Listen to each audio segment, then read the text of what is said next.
So, hello everyone. Thank you for the host introduction.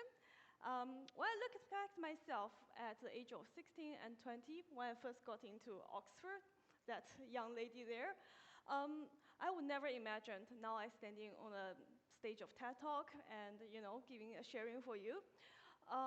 If I look back, at the age of 20, I am a single-threaded high achiever in a hierarchical meritocracy structure.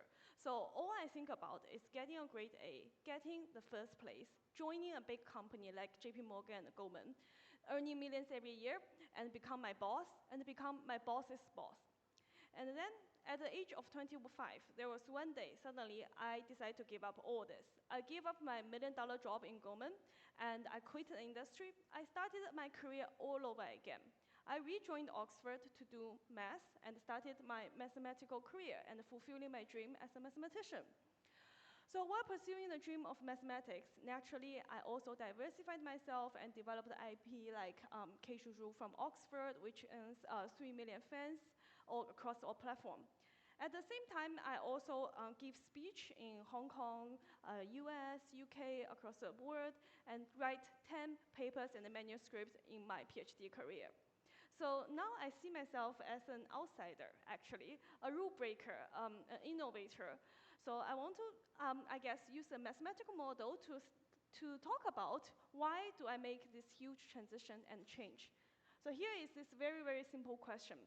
If you progress by 0.1% every day, how many times do you think you will be in 10 years' time? So let me clarify the question, right? So today, you are 1 plus 0.1% of your current self.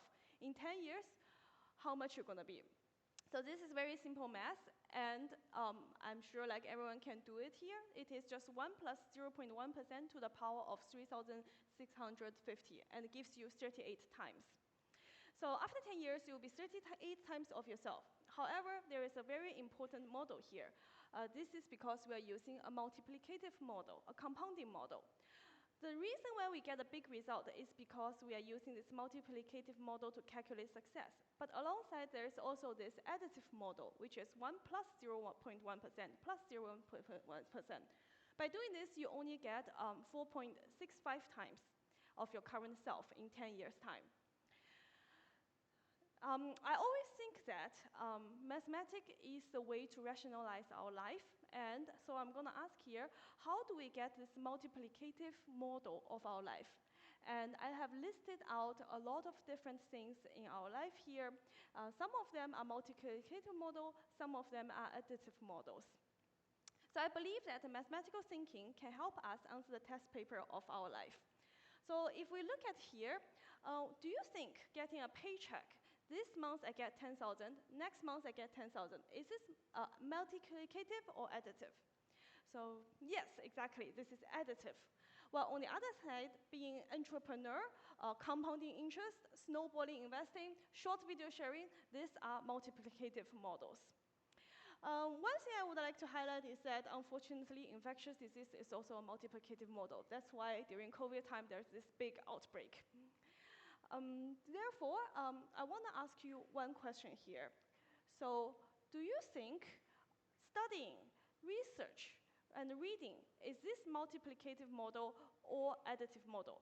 Who those of you think is additive, please raise your hand. And those of you think multiplicative, please raise your hand. So I do think it is half-half. This is very interesting because that starting from our childhood, when we first started learning, we are learning using an additive model because children learn by imitation. Our parents speak one language, then we speak one language. Teacher teaches one problem, and we learn one problem. However, one day we started to gain intelligence, just like artificial intelligence learns. And at this point, there is a tipping point, and we start to learn by a multiplicative model. We transform from this additive model to a multiplicative model. That is why when we are learning some subject, we always have this moment of enlightenment and epiphany. Well, to me, I think that all of you, a lot of the students here are good students, and what we are striving is always to find the intersection between the social need and the skill, and try to advance in this intersection point. And by doing so, we are always in the additive model because our contribution to the society is relatively additive. However, if we draw this Venn diagram of social need, skill, and interest, and look for the intersection between all three circles, then we start to get a multiplicative model, and we start to be more creative and diversifying in creating our new needs. So the next question is that, if we have changed from additive model to multiplicative model, are we all good right now? So there's one thing which I would also really want to highlight here is that this chart is from JP Morgan, and it is about the stock investing in the past 10 years. So this is about the benchmark of S&P 500. S&P 500 is a very good benchmark, and you can see that investing compounding interest, of course, is a multiplicative model. And we see that by this multiplicative model, we invest for 10 years. Every year is 10% annualized return. So in 20 years' time, we will gain 6 times of our original investment capitals. This is very good return. 20 years, which means 7,000 days and nights. I want to ask you, if you miss 30 best trading days, what do you think your investment return will become? So here it is. Your investment return will become 117, only almost flat, not multiplying by 6 times. If you miss your best trading day by 40 days, then your investment return will be only 80, which is even negative. Instead of growing, we changes from 600 to only 80. The reason is that, why does this happen is because the best trading days always occur when the market is the most panic. And this is exactly like what is happening in our life. S&P 500 hit the bottom on March 23rd and then directly rose by 9.4% on the other day, which is the best single trading day in a 10 years' time. If you sold out of panic before the day, then you will miss all the return and the rebound. So this chart is really telling us the power of persistence, the power of long-term effort and investment. So do you think I'm only talking about stock? No, I'm actually also talking about our life.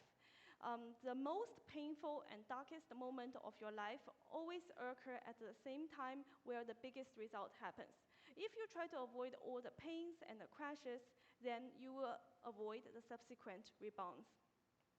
Admittedly, we are all human, and we are unable to stand in future and tell us what is the time to not give up. However, math here really tell us and help us see through every day, tell us that if you are making progress by 0.1% every day, and if you are not giving up, even though you seem like you are the same as yesterday, however, in 10 years' time, you will have this multiplicative model, and you will be 38 times of yourself. Day after day, it is like water dripping where the stone.